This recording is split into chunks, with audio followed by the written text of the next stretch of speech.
Et pour évoquer avec nous le point sur la situation de la commune de Saint-Georges, nous recevons le maire, Georges Helfort.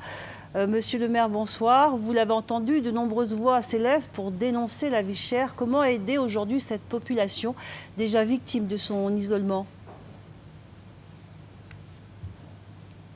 Oui, bonsoir à tous. Dénoncer la vie chère, moi je trouve que c'est un grand mot. Saint-Georges a l'habitude, c'est vrai, c'est un bassin de vie avec Oyapoké, mais il fallait choisir entre la santé et l'économie. Alors, c'est vrai que je comprends ceux qui disent que c'est très cher, mais je dis que les commerçants ont fait un gros travail pour pouvoir nourrir la population. Et puis, dans ce contexte-là, je remarque que c'est vrai, beaucoup de personnes ont l'habitude de faire leurs courses au Brésil et n'ont pas l'habitude de faire des courses à Saint-Georges ou à Cayenne.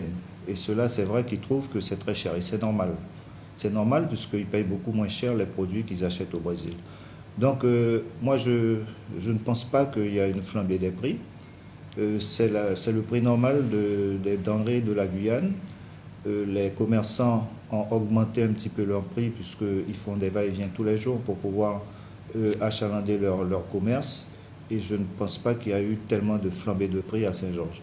Mais simplement, je rappelle qu'au niveau de Saint-Georges, nous avons beaucoup aidé la population, Voilà. la commune, l'État, la CTG, avec les denrées alimentaires.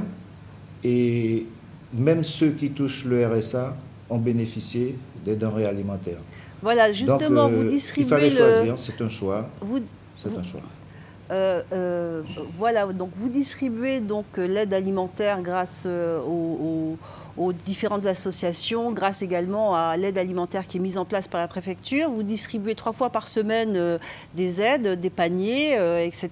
Donc aux personnes.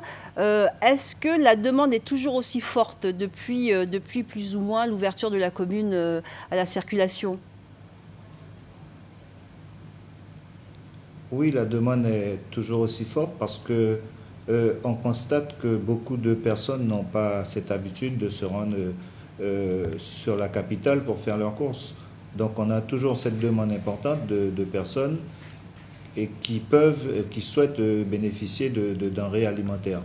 Donc jusqu'à la fin de l'état d'urgence, je crois que nous allons continuer avec l'État. L'État s'est engagé à fournir des denrées alimentaires jusqu'à la fin de l'état d'urgence.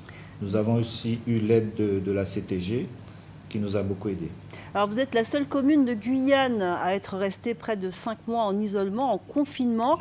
Aujourd'hui, avec un peu de recul, quel est le bilan humain, matériel, social que vous en tirez? Y a-t-il une forme de psychose, de traumatisme de la population?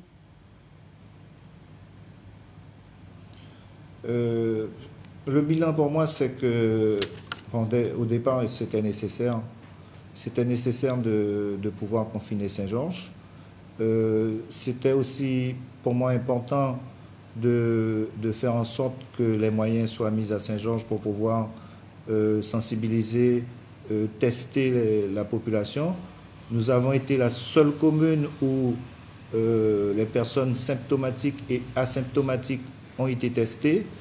Et donc, ma volonté et celle de la municipalité, c'était de faire en sorte que nous ne soyons pas aspirés dans ce Covid-19, puisque tous les épidémiologistes ou les chercheurs de Guyane, les scientifiques, étaient en train de faire comprendre que par rapport au Brésil ou par rapport au Oiapoque, Saint-Georges n'aurait pas résisté. Je rappelle que sur plus de 6000 personnes environ, il y a eu 400 cas, 400 et quelques cas. Donc nous avons beaucoup travaillé, nous avons fait beaucoup de prévention. Nous avons aussi beaucoup travaillé avec les forces de l'ordre. La cellule de crise qui a été mise en place par le préfet a fonctionné 3 fois par semaine. Et nous ajustons au fur et à mesure. Les forces de l'ordre ont fait un travail. Et je crois aujourd'hui le résultat, il est là. Alors, le temps qui nous a imparti est déjà terminé, mais juste un mot sur la future rentrée scolaire. C'est l'avenir immédiat. Vous serez prêts? Ah, nous sommes prêts, nous sommes déjà prêts. Maintenant, il faut que nous sachions un petit peu quel protocole sanitaire nous allons appliquer, puisque nous avons une conférence téléphonique où déjà des prémices de la rentrée se sont révélées.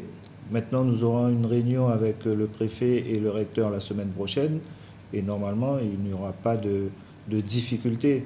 La seule chose que j'aurais souhaité, c'est que les maternelles, les primo-arrivants ne rentrent pas tout de suite, pour permettre justement de voir comment on peut stabiliser ceux qui sont sortis de l'école depuis le mois de mars, et ensuite faire rentrer les plus petits au mois de janvier, si nous avons la possibilité.